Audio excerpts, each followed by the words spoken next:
She's April. And she's Molly. And we are the Book Besties. Of course, John Green. Because John Green every season till he's on.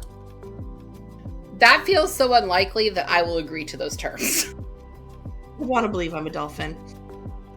Maury, that ain't my baby. Look at that nose. That ain't my nose.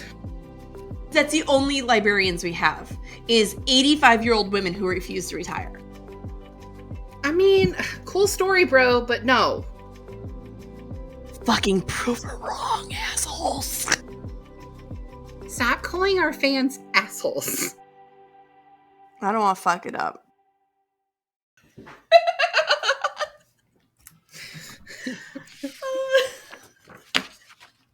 I needed that.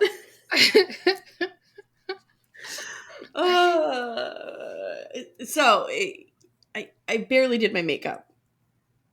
I've been busy today. My hand hurts a little bit. I wrote over 4,000 words today. Yay! Molly's writing!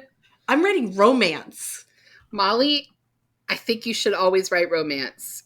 I am writing romance. I got to preview the first few chapters, everyone. It is so good. It is so very good. There's like this, I'm writing this awkward sexual tension. I love it. It's so weird. And I love it. Romance scares me though. No. Like, that's what everybody's reading right now. I don't know how to write sex scenes. Huh? That's what everybody's reading Say right now. Say it again? I said that's what everyone's reading. I know. Listen, here's how you write a sex scene. Do not put the smells in there, because I can't. Do that. No. And then you just write better dialogue than Tessa Bailey. Well, Matt read it. And Matt reads all my stuff. But he normally doesn't have, he's like, I don't know how to explain it. He goes, this is your best stuff. I agree. This is some of your best stuff. Can confirm. And he goes, and it's really good. I think you're improving. And I looked at him and I go, it's the podcast. I'm reading more. I'm discussing more. Mm-hmm. I'm diving deeper into the process. Mm-hmm. And it's making me a better writer. Yeah. I mean, reading does make you a better writer. It absolutely does. It does. The only problem is I have the brain of a freaking dolphin. So I can only focus on one thing at a time. Dolphins are hella smart. So yeah, but they're hella chaotic. Are they? I don't know.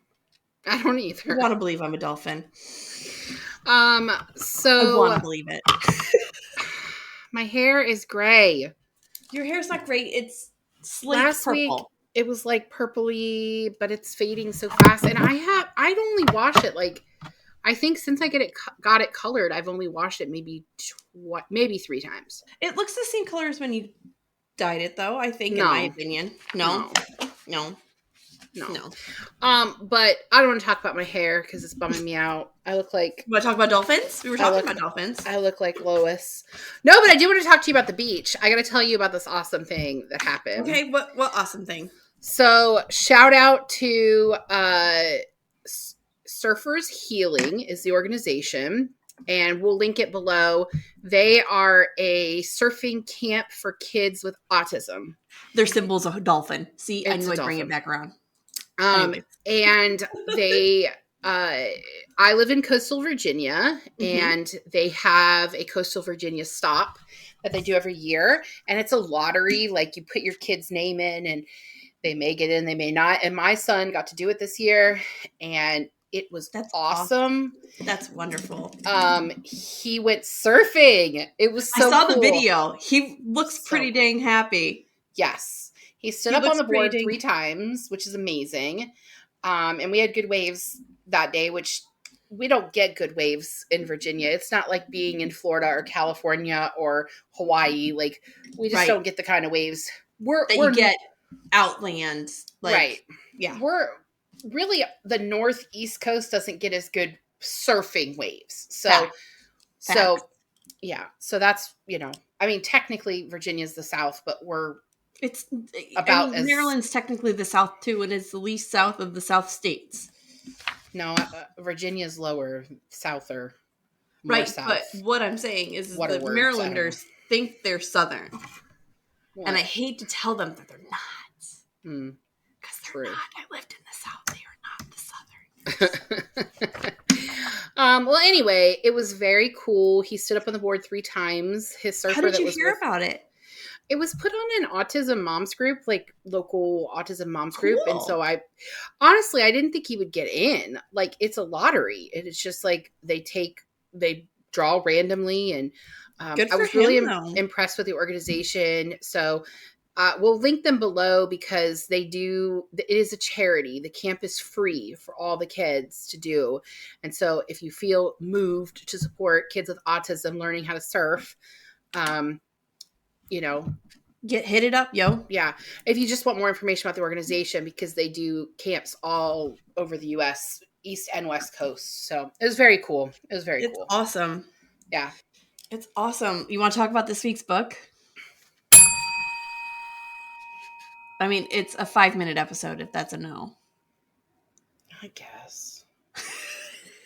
This week we're... Before you say anything, I want to say this. Mm-hmm. This book is historical fiction. Yeah, I don't like it. If you are a fan of this podcast, or you've listened to literally any of our episodes where we've done historical fiction. Prior to this. I don't like historical fiction. She's very vocal on this, yes. However... ... That is not why I did not like this book. Now, give us a synopsis. Because I didn't like this book. Oh, gosh. I didn't like this book. Let's not tag the author in this one. It's not that I didn't like the book. Anyways, she's a popular person, too. Like, her shit's super popular. Literally everyone on my Goodreads who I'm friends with that had read this book, 4 stars or above. They're all like... praising it, and I'm like, what the fuck did they read that I didn't? Give us a fucking synopsis, Molly. The Book of Lost Names is the tale of... It's written in the book as Eva, pronounced Ava in the audiobook. Which I think is just the pronunciation because of where her parents are from. Right. They're Polish. Yeah. Eva. Right. A student in Paris who turns into a forger for the resistance during World War II in France. In this book, we jump between 85-year-old Ava and in 2005 and 1942, a young Ava. This story unfolds as we see how she helps the resistance in 1942 and she finds herself again in 2005. Yay. That's it. Yay. First question. This is our first Kristin Harmel novel. What do you think of her writing style and voice? Do not tag the author in these posts, Molly, because I'm going to destroy her right now. Listen, if you are a fan of hers and you read this stuff all the time, I need to have a conversation with you because this is not good writing. What are you saying that I'm not? This is not good writing. It is full of cliches. In the first 2 chapters, which is maybe the first 6 minutes of the book, the phrase, she released a breath she didn't know she was holding, was used. I texted Molly and was like, we're already full of the cliches. I was a little on board with her being a librarian because I'm a librarian. However, the librarian career for her is super cliche too. Of course, the woman talked about. I know. Like, of course, the old woman would be a librarian who didn't want to retire. Of course, she would.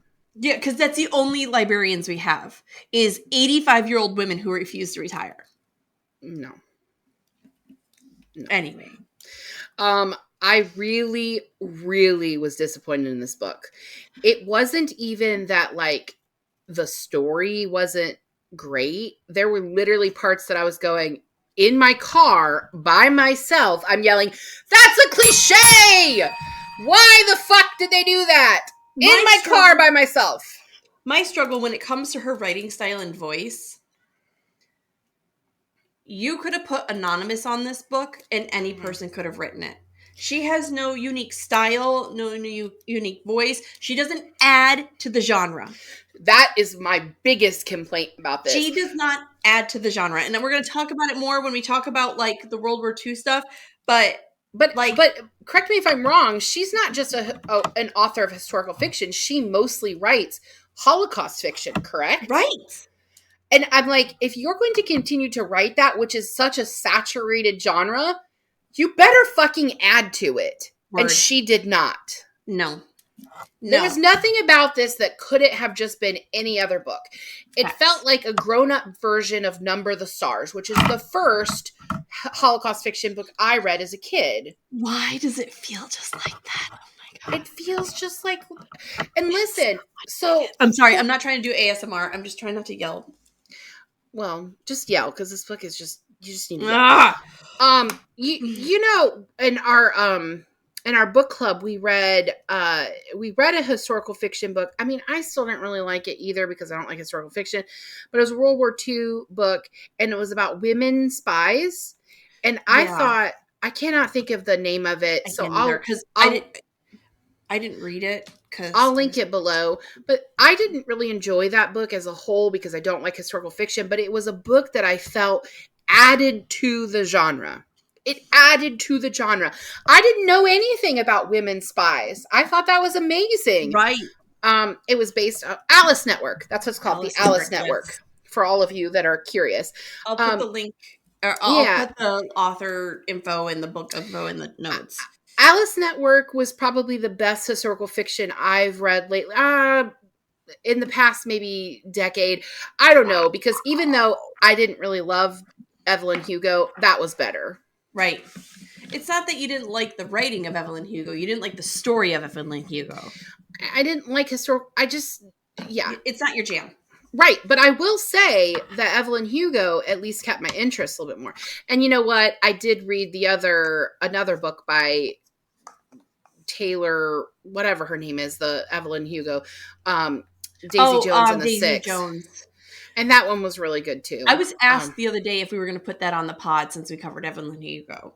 I mean, we can. I enjoyed it, so that would actually be one I wouldn't mind talking about. But I will say with that one, Taylor Jenkins Reid, that's her name. With that one, I feel like what made it so appealing was the audiobook was a full cast. Got you. But it's full cast audiobooks I struggle with. Yes, but you won't with this book because this book is actually written as an oral history. It's like a collection of interviews. So it works as a full cast. That's really neat. Back to the... Sorry, go ahead. Speaking of audiobooks, our narrator for this book was Madeline Mabie. Mm-hmm. Did you like her performance at least when it came to this book? I thought she did fine. She did both voices of old Ava and young Ava. Yeah. And it was very good. And I thought, like, one of the complaints I had from the audiobook from Evelyn Hugo is I actually didn't like that they cast two different people to do Evelyn's point of view, because then I didn't get the same voice when it was the other, you know. But that I like that they kept the same narrator for both of them in this. She did a good job at balancing old and young. She really did. She basically just dropped the voice down an octave, so she sounded like she was older and more mature. And I thought she did a decent job with like all of the accents and the male voices too. Do I think she's like Jim Dale caliber? No, but she was good. But I also think this project wasn't the best. No, but you get what you get. You know, when it comes to that stuff, you get a gig and you get paid for it. So. So, we touched on this a little bit. We've seen the World War II storylines done and done again here, right? Yes. It saturates. World War II storyline saturates historical fiction when it comes to it. You can't walk into historical fiction without being bombarded with it. Right. Do you think the choices the author made of using this was based on real events? I got you. I'm hovering. I'm ready. Choosing to use this real story to embrace the storyline, but also to create this storyline. Did you like it? What did you think? Give me some words here. So I feel like that it was quote unquote based on a true story, where the Alice Network was actually based on this group of women that did the things. They were spies. This was more like a general, there were foragers. Probably one of them was a Jewish woman. Yeah. It didn't add anything to it for me. I found out before you actually put in the notes that it was based on a true story, and I Which think I I'll put the maybe link texted in the you. notes if the listeners want to see what we're talking about. Yeah, and I think I maybe texted you about it, and I was just like, it doesn't make it better for me. I mean, it gives it validity to me, but I don't think it makes the story better. It makes her reasoning to choose the storyline valid to me, but it doesn't fix anything she's put on the page. It doesn't help the cause. Zero helping the cause. Zero. I mean, anybody paying attention. Like, I know, so people might not know this who are listening, Molly. Oftentimes we pick books that we want to share with each other. So it's a book that's a favorite of ours and we want to share it with the other person. It's been on our TBR and we know the other's not going to read it, so we force the other person to read it so we actually read it with us. Literally, that's kind of the whole point. It's the fucking point of this podcast is us forcing the other person to read shit we like. Right. And that's how we stay friends. It's kind of my favorite thing. But anymore, we only add things because we want to read them and we just don't have time to read anything that's not on the pod. So neither one of us had read this book. I have a question for you. Had you read this book, would it be a pod book? Fuck no. Thank you. Fuck no. I feel vindicated. I honestly would have started this audiobook, felt the lagging because the story lags, right? The story lags in the very beginning. And as soon as I hit that 4th chapter where it's just dragging, I would have returned to the audiobook and got a different book in historical fiction. I would have never finished this book. Nothing I'm not gonna lie. in this book surprised me. Nothing in this book surprised me. No. When Joseph, was that the guy that we meet in the first chapter? I'm going to talk about all that. I got like 2 pages of notes. Well, when he shows up, I'm like, oh yeah, of course he's there. Of course it's him. Right. Of course. Right. The main focus of the novel, its namesake, is the Book of Lost Names.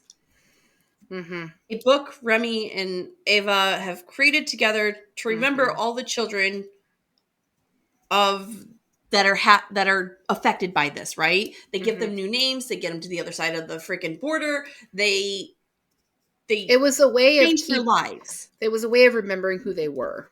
Right, because they're so young, they're not going to know their names. Right. Original? I mean, it's the centerpiece of this book. It doesn't feel, I mean, it's a sweet mentality. It's a thoughtful idea. The thing that was original about that was how they used the code. Yes. Like the code was original. Yes. But not really. Like keeping the names, we know that. We know that happened. And I should also say, because I don't even know if you know this, but you know that I went and did a study abroad in England. Yes. So we had a month to backpack Europe while we were there. And we went to Poland and I went to Auschwitz. Ooh, so that's rough. Really, like,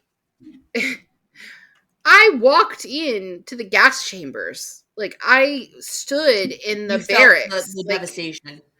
Yeah, the pond, I'm assuming it's still this way because it was when I was there, but that's been since I was 21. The pond where they dumped the ashes was still gray. It never went back to like the regular color of a pond. That's disappointing. So seeing that, and then this is the book that's supposed to memorialize that. It's just garbage. Disappointing. Yeah. It's disappointing. And it's also, side note, it's also very cliche that that's the camp her dad went to. Let me tell you, America, y'all need to learn more than Auschwitz. Word. Birkenau was in Germany. Yeah. And which was closer to France. Now, I'm not saying that they didn't take Jewish... They had fucking camps in France. I know. Little ones. I'm not saying they didn't take people who were in the Jewish community from France to Poland. I'm just saying that there were more camps.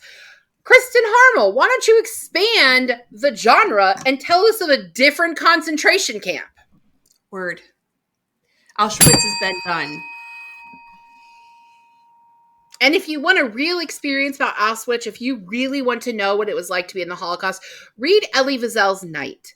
Elie Wiesel was Oh, fuck in book. Auschwitz. It is his memoir of his time there. So if you That want book to actually know what it was burned up. like, that's what it was like. It took me 4 years to read that book. I used to teach it. 4 years, because every time I picked it up, I started crying. There's a very famous picture of a barracks at Auschwitz with all. Mhm. There's a man standing up and he's grossly underfed, and then a bunch of bodies just stacked in there. Elie Wiesel is actually in that picture. It's one of the most famous pictures from Auschwitz, Mhm. and he's in that picture. You walk into a room in Auschwitz. Okay, so right before you go into this room, they tell you about how basically the babies were all killed. They basically just killed all the babies. They didn't need babies. So they would just like Yep. throw them in the furnace. No big deal, right? Just kill all the babies. Mhm. And then right after you learn that, you walk into a room that has baby clothes in it because the Nazis kept everything. So they may have killed the babies, but they kept all their motherfucking clothes. Because they're going to give them to German babies, because the German babies were the only babies that mattered to them. Right. Also in that room is hair, human hair, because they shaved off the heads, shaved the heads, and kept all the hair. Mhm. And that's what it's like to visit Auschwitz. It is the only place I've ever been as a tourist that I did not take my camera out because I felt I would never. very disrespectful. I don't think I could. No way. No way. But anyway, I thought that was have signs about that. Like, don't disrespect the dead. A few years ago, kids were like posing, doing parkour and planking at Auschwitz. Okay, we need to get back to this book. Do we though? Yes, because we have to fill 40 minutes. And last time I didn't fill 40 minutes, you yelled at me. I did not yell at you. You were told me you were disappointed that I didn't have more things about which fucking book was it. Again, I did Ends not with say. us. I did not say that either. Your face said it. Your face said it. Those words never came out of my mouth. As a matter of fact, I said, I totally understand. We'll go ahead and end now. That's true. You did say that. Those are the words that came out of my mouth. Eva has a very complicated with her mother in this complicated relationship with her mother in this novel. Mm-hmm. The author's choices to have her mother, one, blame her, mm-hmm. mourn her father, and then defend her to her death. What did you think about this path, this storyline of these two? Because I found it interesting. Not a lot, but interesting how the mother she wrote the mother to blame her daughter for leaving her father. Yeah. Lots of Jewish guilt in this book. Lots of Jewish guilt. If you have Jewish guilt, your fault that your dad. Shout out. It's your fault that your dad is dead. And he wasn't, but spoiler. No. It's your fault that we are running away instead of trying to save him. It's your fault because she definitely could have fought the Jews, the Nazis all by herself, right? It's your fault because you're falling in love with the little Catholic boy. It's all these things are her fault. Yeah. I did not find it at all redeeming that her mom defended her to her death. It doesn't. It didn't feel consistent. No. It felt zero consistency for the character in the end. No, but I did feel like there was a lot of Jewish. I literally thought that, said that out loud in my car again by myself. There's a lot of Jewish guilt in this book. There is. And it's rough. And I just don't understand why her mom wasn't more supportive of the fact that she saved your motherfucking life. I think, they talk about how her mom married her husband at 18, 17? And then they moved to Paris right after, and all she had was him while he worked.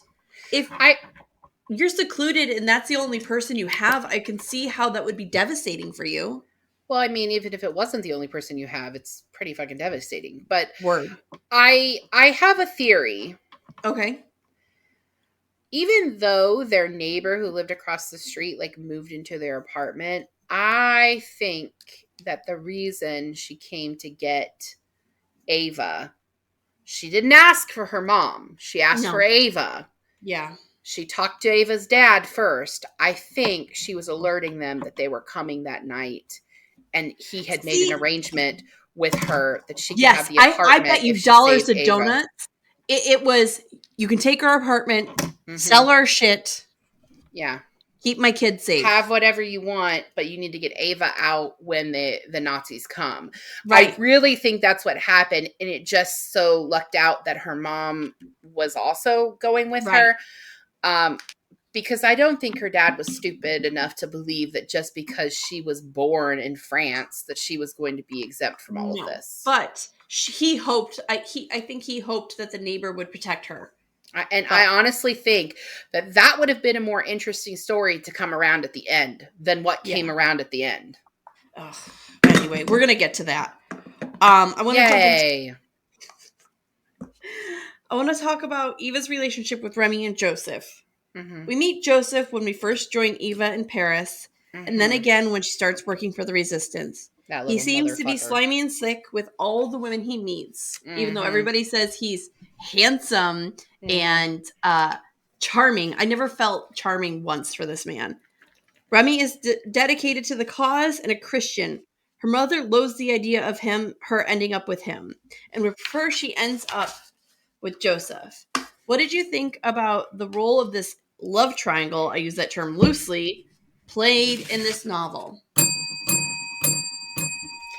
Of course Joseph is a slimy bastard, and of course she falls in love with the Catholic boy. As soon as he popped back up, I knew he was going to be the beginning of the end for this book. I knew he would too, and my suspicions were confirmed when he started dating the other girl in the lab after Remy left. How many women wasn't he dating? Right, but the one he was getting serious with was the one that was in with her, making the forgeries. Yep. Her falling in love with Remy, I think I actually texted you this when he's about to leave and they start like kissing or whatever, and he's like, we can't do this. I texted you, I've reached the cliche will they won't they moment. Yeah. I mean, it was obvious from jump that they were going to get together. It was obvious. Right. And it was obvious from jump that Joseph was going to be a bad guy. And I totally called it that when he turned was when he got arrested. And he gets away with it because he's only half Jewish. Right. He's Christian passing. Right. Well, he has a Christian last name. Mm-hmm. And he doesn't have the nose, which one thing I didn't know, maybe I knew this, but I just didn't know it. I didn't realize that the identification cards had nose size on them. I didn't know that. A lot of physical features are talked about on those cards. Mm-hmm. I was reading somewhere where they talked about the measurement of the ear and how they would measure from the earlobe to the thing. And if your earlobe connected or didn't connect, it was a whole thing. What the fuck would that show? Because I guess it's a genetic trait. And they could tell if you were Jewish or not from it. You can't tell listen, you can't tell anything from a shape of someone's nose. You can't. No. You just can't. No, my husband has a massive nose, and he's Irish Catholic through and through. I have a really wide nose. My brothers all have big honking noses, Hungarian noses. They're massive. Okay? But no one in my family is Jewish. It's like when they go on Maury and they're like, Maury, that ain't my baby. Look at that nose. That ain't my nose. I can't wait for that to end up in the reel.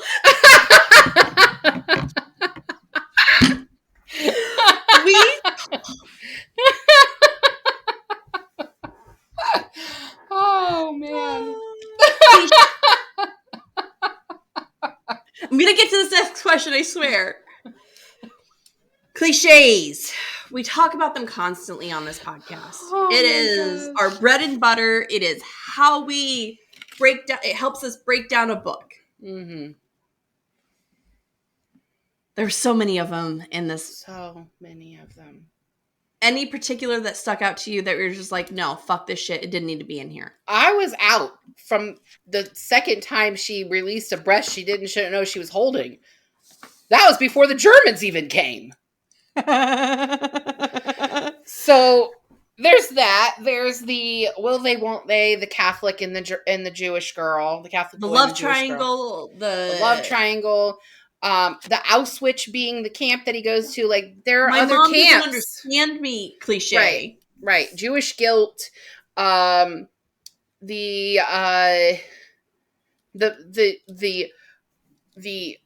plot twist, quote unquote, that Joseph's a bad guy. Which is my next question, which I want is to talk about next.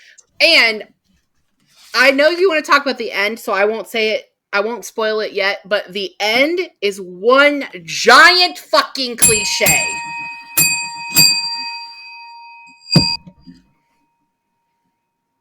I stabbed myself in the neck because of the ending. That's how bad the ending is. I was like, yeah, of course. Mm-hmm. Joseph ends up being the bad guy. Hang on one second. One second. When we talked to Chezzy before she came on our show, for those of you who don't know, Francesca Zappia, friend of the show, she's been on our show. She's coming on again this season. We love Francesca Zappia. We love Chezzy. She's amazing. Our bestie. So Chezzy, we had a meeting with her before she came on our show the first time, and she like kind of asked us about the bell ringers, because the first book we covered of hers was Eliza and Her Monsters, and we did have a couple bell ringers in there. Because we were honest about it. We were honest she about loved that. She was very clear about that. And that's one of the things I wanted to say. She said, sometimes cliches work. And I was like, you are 100% right. There are some things in Eliza and Her Monsters that can be a little cliche, but they work in that context. This book is full of cliches and none of them work. They do not work. They do not work. This is still a better book than Lost Apothecary, though. Do you know what it is? What? It's a paint by numbers. Oh my gosh, it is. It literally felt like column A, column B, column C, column D, roll a dice, and whatever you get, then you put it together and you have a story. There's a book. You choose your adventure. And because she has a name, because she's a well-known author in this genre, she's going to get published. I wonder if after book 1, she had X, Y, and Z number of book deals. Yeah, and she probably. had to procreate, so many books in so little of a time, and she just pumping them out. But also, speaking of Chezzy, because that happens constantly, right? But also, speaking of Chezzy, Eliza and Her Monsters was that one that she wrote to get to her book deal, and it is a fantastic book, spectacular book. Piper just finished the second reading. She was holding it the other day after she finished it because she read it in 24 hours. Of course she did. I love this book so much. And that book is so amazing. And for those of you who haven't read Eliza and Her Monsters, read it. Chezzy's awesome.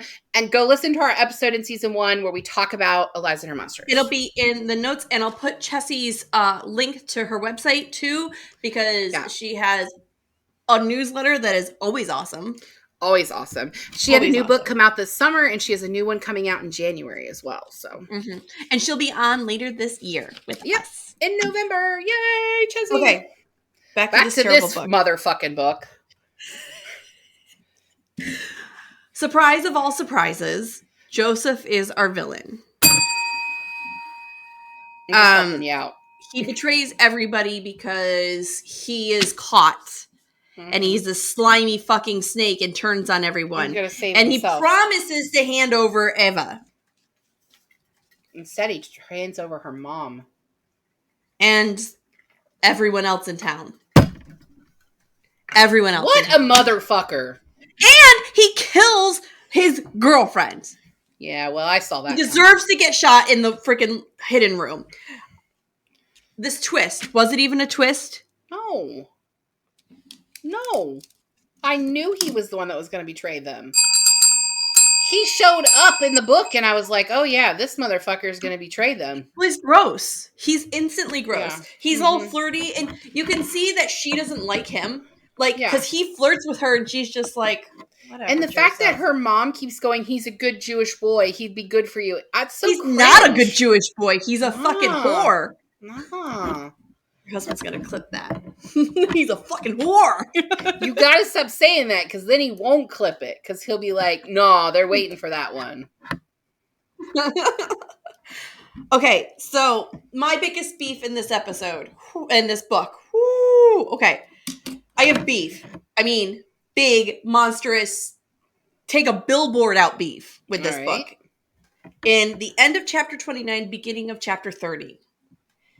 She barely escapes with her life after gosh. Joseph is killed by the Nazi soldier that has been secretly helping them.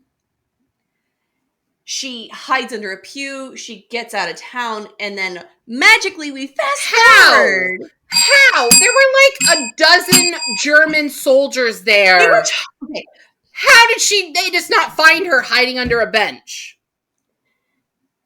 That is the best game of hide and go seek that ever was.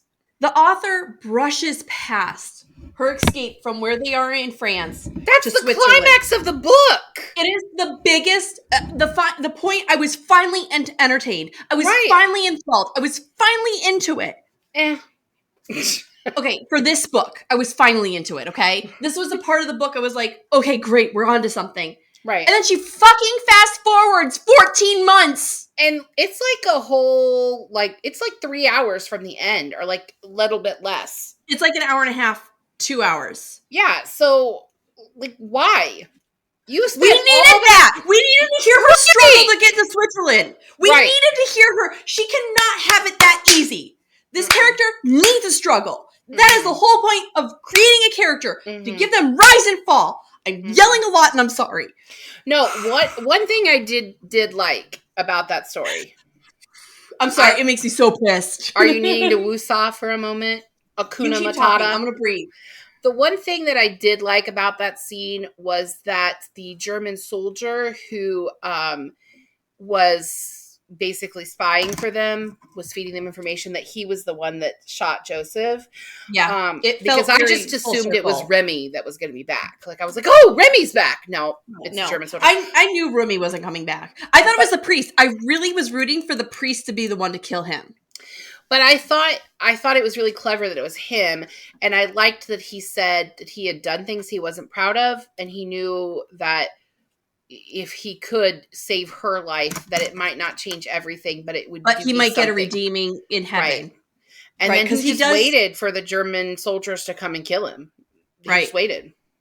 Right. He definitely did a hero's thing in that moment, and it was bigger than him, and he knew that, and he knew Ava was bigger than him, even if he didn't help her get to the border, even if he knew saving her from Joseph and saving her from his partners in crime, that he was saving her future.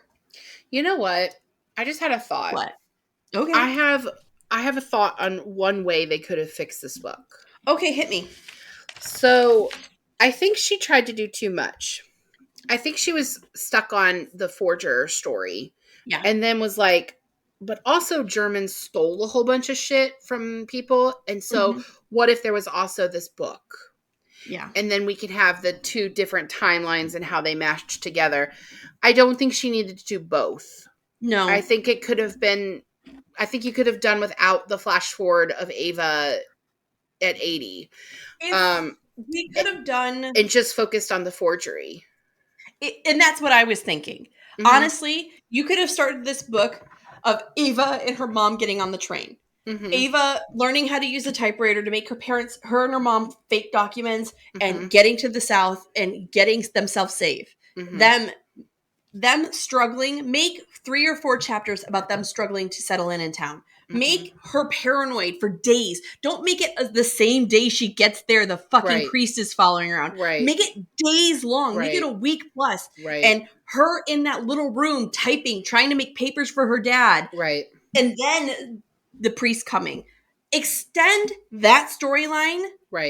Changes the book. Because I don't believe it that the very first document she ever made was so good that they wanted her as a forger. I don't believe it. No, I don't. Because she has no history. I don't believe it. There's been no history of her using the typewriter. There's been no history of... No. I mean, they built in that whole story about how she used to draw at her dad's job. Cool. My youngest can draw. Do you think Livia can make fake papers? No. I mean, cool story, bro, but no. So, when Ava makes it back to Paris, or back in Paris after the war, Yeah, because she just magically got free from all of the German soldiers. Yeah, and went back home, and guess what? Her Like apartment's they occupied.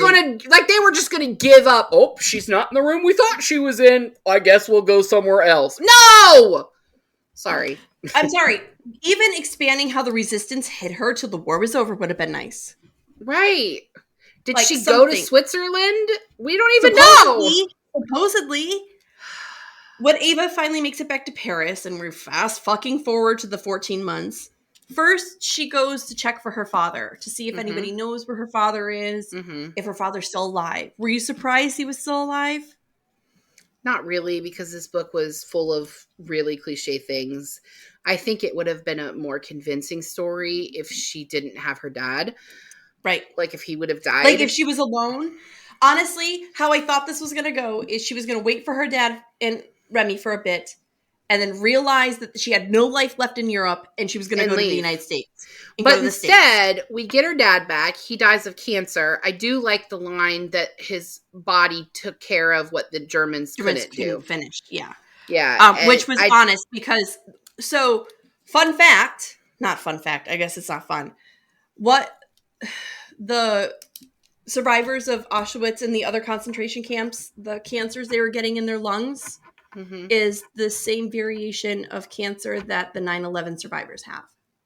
It's smoke inhalation cancer? Kind of. It's breathing in dead bodies. It's debris, dead bodies.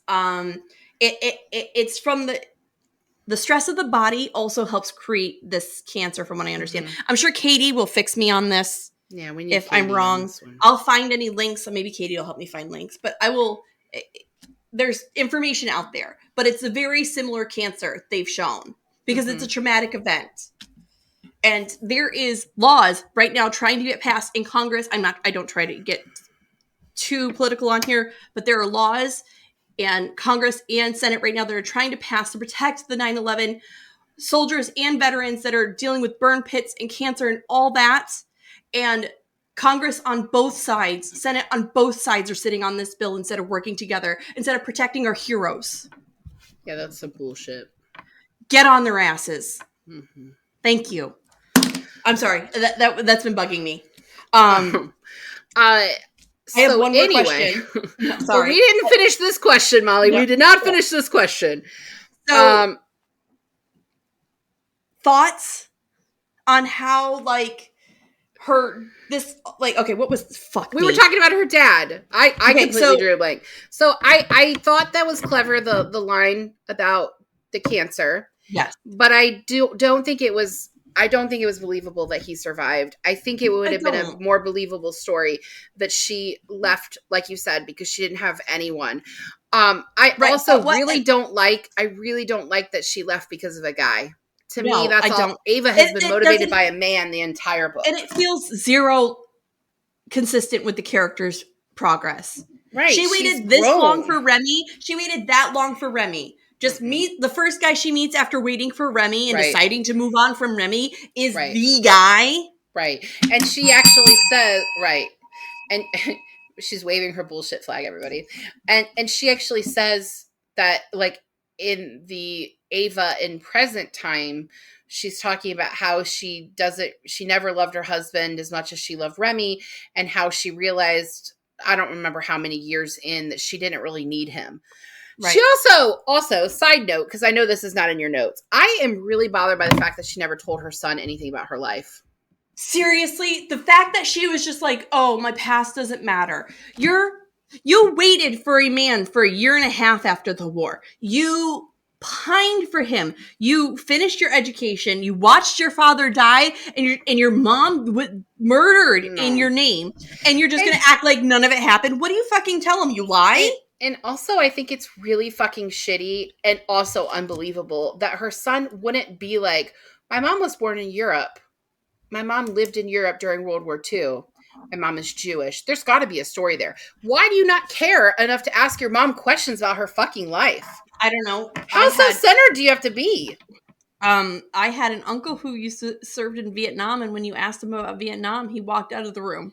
Okay, but you asked him. You tried. But we don't know that topic never. She said she never told him anything. She let him believe. Yeah. I just don't believe that.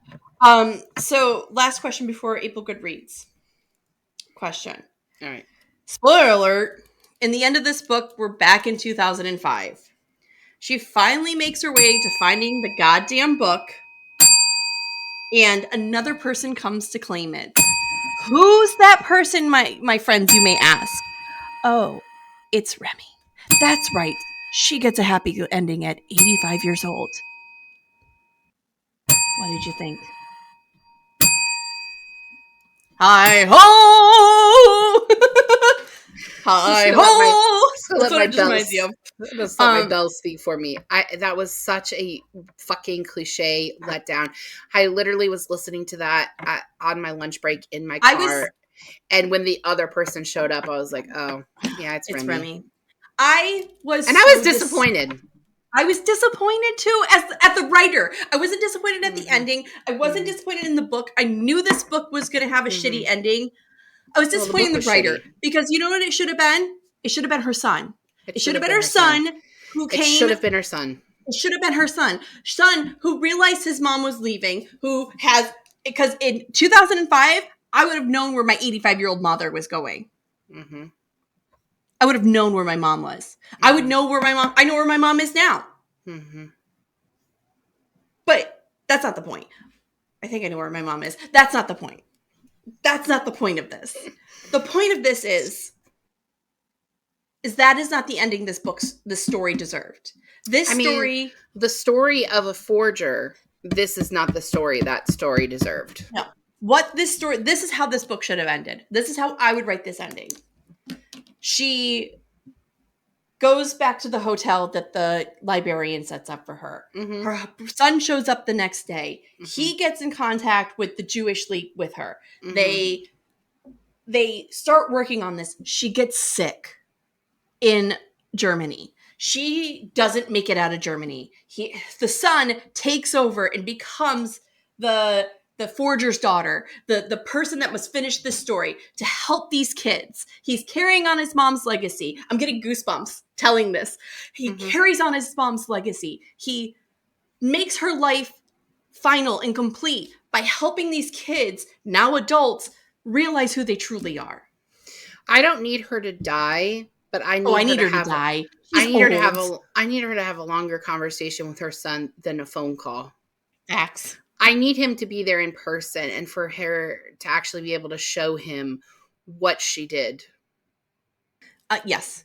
It should have been her son. I'm glad Remy's not dead. I got attached to him as a character, but that was not the story. It was more believable if he were dead, though. I'm going to say that word again because that's not how you say that word. Fuck! It was more believable. There it is! There's the word. I worked today, everybody. I'm pretty tired. She did. Final thoughts? April Goodreads. I gave it a 2 because I thought it was better than Lost Apothecary. That's the only reason. I'm surprised you gave it a 2, but I actually gave it a 1.5, but that's where I thought it was going to land. But I round up on Goodreads because they don't let you give halves. Goodreads. # not sponsored. Please start allowing us to do halves. Like I would really appreciate it if I could half. Seriously, like Book Bestie is stamp of approval on that one. Mm-hmm. Give us that half number. So I gave it a 1.5. I thought it was full of cliches and it just didn't. It just wasn't the story for me. It doesn't work. It's still better than Lost Apothecary. Yeah. Which is by far one of the worst books I ever read, and I'm still mad that our episode didn't film properly because, like, I had to read that motherfucking book, and I didn't even get an episode. Here's the deal, guys. I will make April refilm Lost Apothecary. No. Listen. No. We have to have 1,000 followers by season 5. 1,000 followers by season 5, and April has to re-go over Lost Apothecary with me. That feels so unlikely that I will agree to those terms. Yes! That's what's up! Wait, what season are we on right now? 3. Okay, you guys have 6 months. 6 months, 1,000 followers. No, they have longer than that because we won't start season 5 until July of 2023. So almost a year. Almost a year. A little under a year, gang. You have under a year. Currently, we're sitting around 200-ish. So it feels so unlikely that I will agree to those terms. Fucking prove her wrong, assholes. Stop calling our fans assholes. They know I mean it with love. They may not. We've been getting a lot of people listening who have never listened to us before, and they may not realize that this is just your personality. Back to the OG stuff. I mean, if they've watched any of my reels, they know that this is me. All right. Do you want to talk about what we've got coming up for September? Because this is the last week of August. It is the last week of August. My kids will be back in school by now. Okay. I'm pretty stoked about them going back, sorry. I've gathered that. So, what do you think? Should we do that? Yes, please. All right. So, next week, we have a very special guest. We have Alexa from at Cozy Blanket at Cozy Blanket Reads. Molly, don't interrupt me when I'm trying to give important information. You can find her on TikTok and on Instagram, and we are going to read one of her favorite books, A Good Girl's Guide to Murder by Holly Jackson. And get the physical copy if you're reading along. You need the physical copy for this, guys. You know, Molly and I love audiobooks, but there are sections of this book that are like redacted. There are maps in here. There's interviews. But if you do listen to the audiobook, it is a full cast. So the phone calls, which April, you should go and I'll snippet the next phone call, or the next couple for you in our Audible. Okay. # not sponsored. They do a ringing sound for phone calls. Okay. They do a click sound. They make the static. They make it sound like a telephone. Wow. Call. Okay. It's really cool. Okay. It's really cool. Definitely check out the physical book for this one. It is a trilogy, but we are only going to be talking about the first one with Alexa. So that's next week. Then for the second week in September, we are covering our second Andy Weir. We are covering the Project Hail Mary. We covered The Martian. Excited about this book. I fucking love Andy Weir. Andy, come join us. Oh my gosh. You are so smart and funny, and your writing is clever. Yeah. We miss you, homie. I'm listening to this one in my car right now, and I'm literally laughing out loud as I'm driving to work. I'm cracking up. It's so good. He's such a good writer. Right. The third book for this month is by Emily X.R. Pan, and it is. You say that again? Emily X.R. Pan. X.R. Pan. It's initials X.R. Pan. XR Pan. Got it. Right. I thought like XR Pan was her name, and I was like one word. No, Emily. Moving on. I'm sorry. X.R. Pan. The book is called The Astonishing Color of After. I picked this book because look at that fucking shelf appeal. It's beautiful. Also, the title, The Astonishing Color of After, is a brilliant title. Yeah. It's got Green Brothers written all over it. It really does. But it's more John than it is Hank. And speaking of, this author pool quote on the top here, brilliantly crafted with heart-wrenching beauty and candor, a very special book, John Green. Of course, John Green. Because John Green every season till he's on. John Green every season till he's on. Manifest that bitch. Manifest that bitch. So that's the third week of this month. And the fourth week of this month, I don't have this, but Molly does. Can you show it? Triptych by Karen Slaughter. Is it Karen? It's Krin. I still think it's Karen. The audiobook narrators say Karen, but she says it in YouTube as Kareen, but then I've heard, why would she approve the audiobook to say her name is Karen if she's saying it Kareen? I don't know, and I don't want to upset her. Well, we'll go with the way she says it. If she says Kareen, we will say Kareen. I don't want to fuck it up. That's what she wants her name to be pronounced as, so we'll say that. I'll double check. What's the book, Molly? The book is Triptych. It is the first in the Will Trent series. The Will Trent series is several books. It is a long series about a GBI agent and his path as he's a detective. The fun part of it is he's dyslexic. It's not fun, I guess, but it's a fun twist on the detective story. And they've just greenlit a whole season of this on ABC. That's awesome. I have great taste. Of course it's awesome. Molly, you did pick the book we covered today. Fuck you, man. And we haven't had a fuck you in a while on this episode, so fuck you. Fair. That's fair. I love you. I've got nothing else. What about you, Abe? Roll. I know you don't like that. Do not call me that. I know. I just realized it when I was saying it. I pause. April. We're obviously getting punchy in our old age. Yes, I'm very tired as well. I think that's it. I think let's wrap it up. I'm really excited for next week. We're going to be talking to Alexa. Me too. I can't wait. Till next time, guys, I'm going to go write. Bye! Thank you for joining us on Book Besties. Don't forget to like and subscribe. The views discussed here are those of Molly and April and not those of anyone else. Today's book was The Book of Lost Names by Kristin Harmel. Your Book Besties are Molly Biggs and April Watkins. Editing by Thomas Watkins, and music is Sleep Sweetly by Brigida. Don't forget to follow the Book Besties on Facebook, Instagram, Twitter, TikTok, and YouTube. If you'd like to contact the Book Besties, please email us at bookbestiespod@gmail.com.